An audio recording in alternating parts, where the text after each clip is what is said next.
You know, Mitch, we have not been paying enough respect to cannibals here on Basement 1F. Wait, really? Should we have been? Yes! Some of the coolest horror villains eat the old human flesh. Just old flesh? It's a turn of phrase, dumbass. Hurtful. But what the hell? Let's rank them. I'm Mitch. And I'm Scary Sally. And this is Basement 1F's Top 10 Horror Movie Cannibals. Number 10. The Jupiter Family.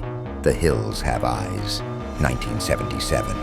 Kicking it off with some serious desert-dwelling maniacs. These guys survived by turning travelers into dinner. Radiation gave them a rough deal, but hey, they make the best of it, if by best you mean eating people. Radiation or not, they've taken the phrase, meat's back on the menu, to heart. They're scarred and deformed, sure, but they've adapted to survive. They turn people into meals like it's nothing. Number 9. The Troglodytes. Bone Tomahawk. 2015. Oh, the troglodytes. Pure, raw savagery. These guys don't just eat people. They torture you first and then eat you. Cannibalism is their culture, their way of life. They have no mercy, and that's what makes them incredible. Yeah, not sure I'd call them incredible, but they sure know how to look terrifying. Covered in mud, barely human anymore. It's like they're made to just hunt and eat people. No thanks. Number 8. The Parker Family. We Are What We Are. 2013.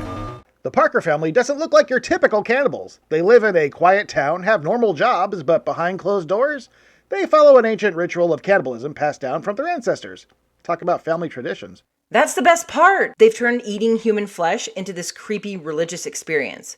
They're so modest, so normal, until it's dinner time. They really show how messed up family traditions can get. Number 7. The Tribe. The Green Inferno. 2013. Oh, I love the Green Inferno. Eli Roth really nailed the raw brutality of jungle cannibals. These tribespeople are primal. They don't just eat you, they make a ritual out of it. They see outsiders as nothing but fresh meat. Yeah, they're covered in tribal paint and sharpened bones, and they make sure you don't die quickly. They have the munchies! They have the munchies! Definitely not a tourist destination. We could have done Cannibal Holocaust, but we don't do animal torture porn. Number 6. Drayton Sawyer. The Texas Chainsaw Massacre. 2. 1986. Drayton Sawyer, older brother of someone who might be on this list later, is back in the cannibal game, running a successful chili business. Using human meat, of course. He's wearing that barbecue apron and making everyone's favorite chili at the local cook-off. It's the meat. Don't skimp on the meat. Gross. Oh, come on, Mitch. You've got to admire a man who can turn people into a prize-winning dish. Drayton's all about waste not, want not. He knows how to use every part of the victim, and that's something to respect. In a horrifying way. Number 5. The Wendigo. Colonel Ives. Ravenous. 1999. The Wendigo legend in Ravenous is absolutely delicious. You eat human flesh, and you gain superhuman strength. But then the hunger consumes you, and you can't stop. These guys eat for power. Leave it to you to call it delicious. These guys look normal at first, but the more they eat, the more monstrous they become. It's like their hunger is taking over their whole existence. Number 4. Justine. Raw. 2016. Justine is the poster child for bad college experiences. She starts out as a vegetarian, but after a hazing ritual forces her to eat meat, she starts craving the human flesh. Before you know it, she's biting into her fellow students. She doesn't just crave it, she embraces it. Watching her discover her new tastes is so satisfying. It's like she's realizing who she truly is. Plus, that transformation from innocence to predator is amazing to watch. Number 3. Franklin and Lily. Parents. 1989. Franklin and Lily are the perfect suburban couple, until you realize they're cooking up the neighbors for dinner.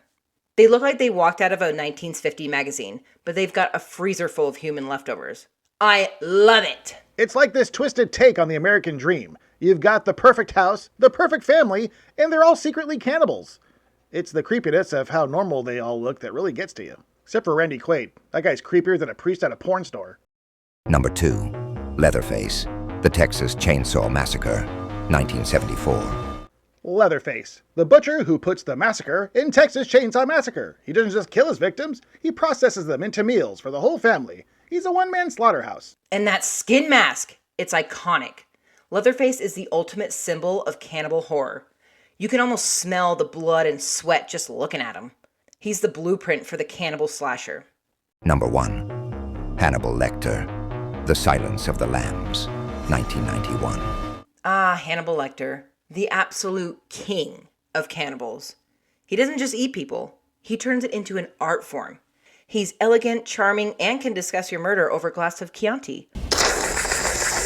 Perfection. Perfection, huh?